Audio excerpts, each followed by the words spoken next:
What is good, Raider Nation? It's your boy Raider Alex back with yet another video for you guys. Instant post-game reaction to the Raiders losing to the Kansas City Chiefs. The Raiders now fall to 5-7 on the regular season, and the Raiders lose once again to their arch nemesis, their rival, the Kansas City Chiefs. Once again, Patrick Mahomes is able to get a victory at Allegiant Stadium. Definitely a very frustrating game, especially to watch like in the second half. Now, the beginning of the game, the Raiders got off to a very good start. They got off to a 14-0 lead over the Kansas City Chiefs, and things were looking good. The offense looked very good in the first half. The Raiders offense was able to get a touchdown on the opening drive. O'Connell was able to throw it to Jacoby Myers for a touchdown. Then after that, Josh Jacobs is able to get a 60-yard touchdown. Not only that, we were able to get our superstar wide receiver Davante Adams involved in the first half. But really the biggest issue with this team was in the second half. We weren't able to get the ball to Davante Adams.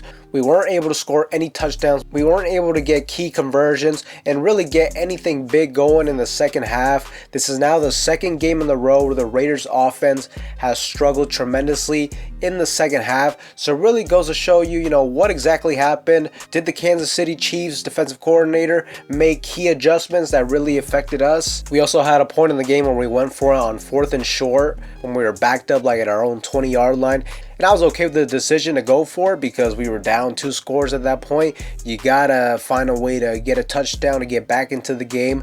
But I just didn't really love the play call in itself. We run it right up the gut at Chris Jones, and Chris Jones was able to manhandle Andre James, and he was able to blow up that play. And yeah, for me, that was really the key for this game. We started off very good, but in the second half, we weren't able to keep it up. And once again, the offense was not good enough in my opinion.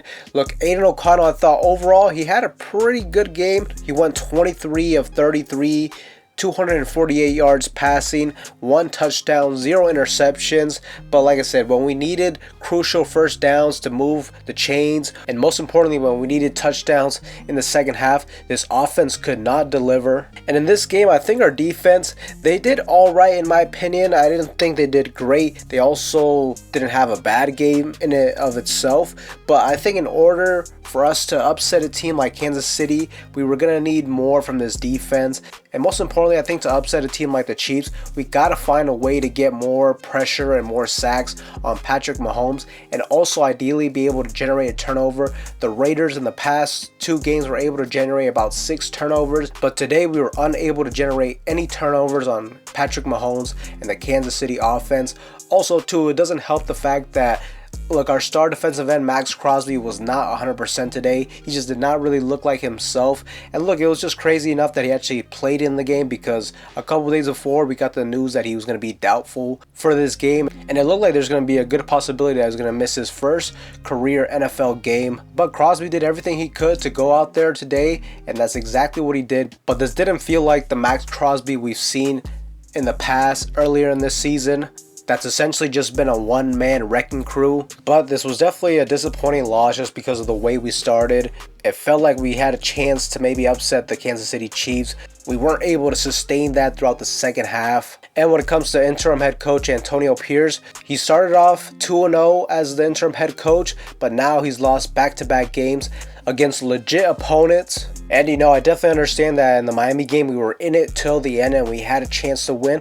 But at the end of the day, in the National Football League, there's no such thing as moral victories. It's all about the win or loss record. And the Raiders now stand at 5-7. The Raiders will now head into their bye week. So this will be a very good opportunity for the team to regroup. Not only that, also get healthy, especially when it comes to Maxx Crosby with that knee injury. Hopefully this week will be enough time for him to fully recover from that. And most importantly too, this is going to be a huge week for the team to regroup and regather, especially on the offensive side of the football, because as I said, this is now back-to-back games where this offense stalled out in the second half when we needed them to respond. And with the Raiders being 5-7, look, there's not a whole lot of football left now. Pretty soon here, we're going to be in the last month of the regular season, and if the Raiders want any shot to get back into the playoff mix, well, they're going to have to come out of this bye week motivated and prepared to go on a winning streak if they want any shot to sneak into the playoffs. But Raider Nation, let me know what you guys think in the comment section down below. What did you think were the biggest keys in the loss today for the Las Vegas Raiders. Let me know in the comment section down below. With that being said, Raider Nation, that's all for you guys in today's video. Anybody that's new to the channel, make sure to like, comment, subscribe. With that being said, I will see you guys in the next one.